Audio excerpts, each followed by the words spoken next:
O escritório do representante de comércio dos Estados Unidos iniciou uma investigação comercial contra o Brasil. Esse documento cita, por exemplo, a Rua de Comércio aqui em São Paulo, conhecidíssima, 25 de março, e o sistema de pagamento eletrônico Pix. O Eliseu Caetano traz todas as informações direto dos Estados Unidos. Eliseu, muito bom dia para você. O que essa investigação quer, O que é de fato essa investigação? Oi, Soraya, muito bom dia para você, para o Nonato e para todo mundo que acompanha o Jornal da Manhã. A gente fala ao vivo, direto dos Estados Unidos, 8 horas da manhã com 12 minutos aqui na costa leste americana. Temperatura de momento no sul da Flórida, 26 graus Celsius na manhã desta quarta-feira. Nossa equipe de reportagem está acompanhando desde o final da noite de ontem, quando esse anúncio dessa investigação foi feito de maneira oficial, viu? Tanto os desdobramentos, possíveis desdobramentos, quanto as repercussões aí no Brasil, aqui nos Estados Unidos e em outros países do mundo. Mas é preciso a gente contextualizar essa situação, porque é uma situação atípica, principalmente envolvendo o Brasil e os Estados Unidos, que tem mais de 200 anos de relação, Os Estados Unidos abriram ontem uma abertura de uma ampla investigação. É assim que está sendo tratado essa investigação com base na seção 301 da Lei de Comércio dos Estados Unidos. Essa medida questiona as políticas brasileiras consideradas, abre aspas, práticas desleais, fecha aspas, que pode resultar aí na aplicação de tarifas de até 50% sobre produtos brasileiros a partir de agosto, caso não haja um acordo. Ou seja, entra, portanto, essa investigação em parceria com o tarifaço implementado por Donald Trump.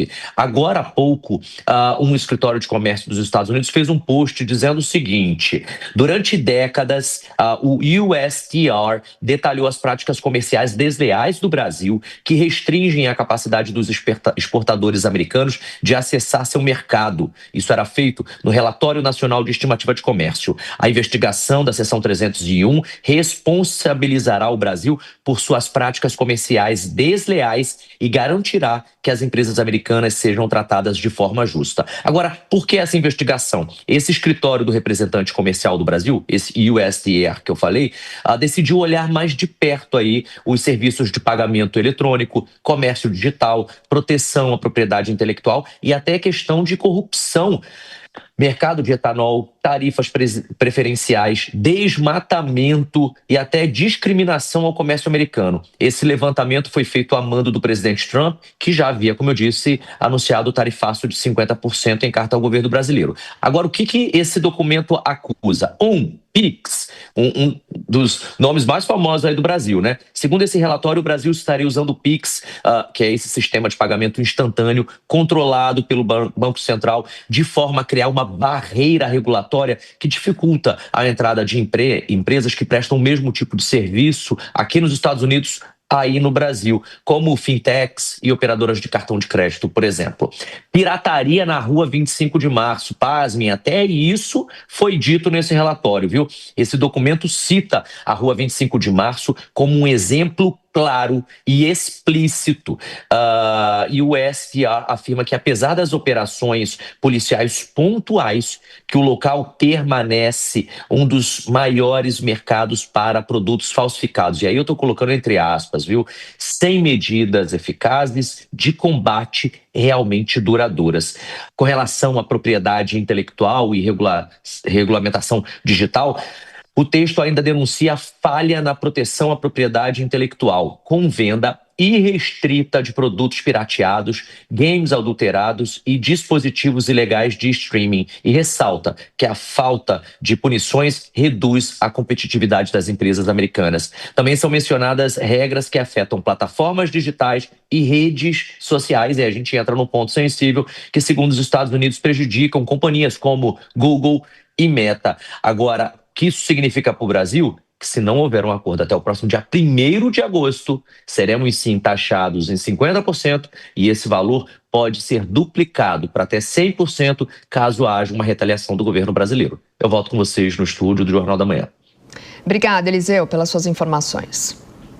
O Alan Gani está de volta aqui para a gente repercutir, né? Esse assunto que trouxe aí o Eliseu Caetano. Bom, uma decisão que foi tomada, Gani, a pedido de Trump, algo até que, se a gente rememorar, né, já foi usada até contra outros países e corremos o risco, né, no caso Brasil, de ter mais sanções, mais além do que taxas adicionais de 50%, enfim. Exatamente, Soraya. É uma sinalização bastante ruim, porque é mais um instrumento de pressão e agora, né, exigindo do Brasil responsabilidade em relação a propriedade intelectual, concorrência desleal e também corrupção. Vamos ver como é que o Brasil vai reagir, mas de qualquer maneira a sinalização não é boa. Eu acho que é fundamental o Brasil entender o que quer de fato o Donald Trump. Muito embora isso tenha sido dito na carta, né? Então, atenuar ou tirar a pena em relação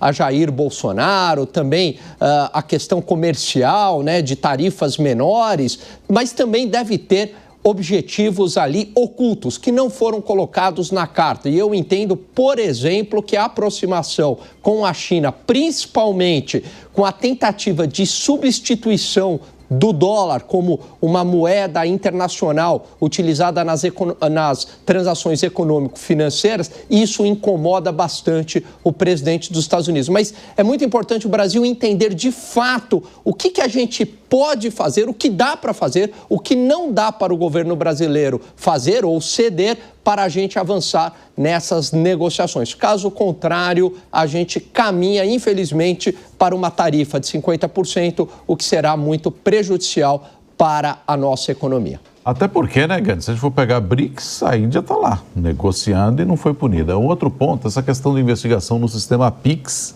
e o Eliseu falou até da 25 de março. Como se nos Estados Unidos a gente não tivesse produtos chineses a rodo lá e baratinho também, que você compra ali numa lojinha ou outra de conveniência. Isso, aliás, dois pontos que você levantou que são muito interessantes, né?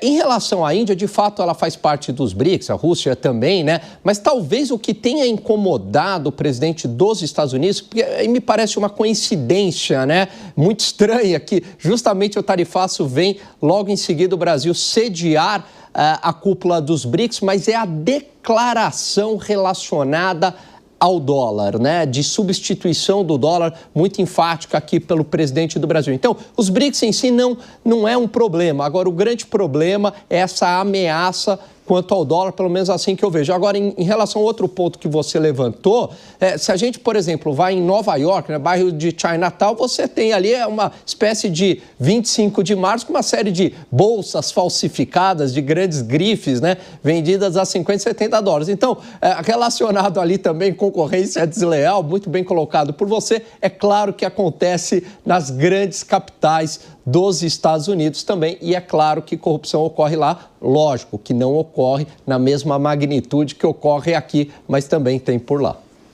Legal, Gani, obrigado, até já. Valeu.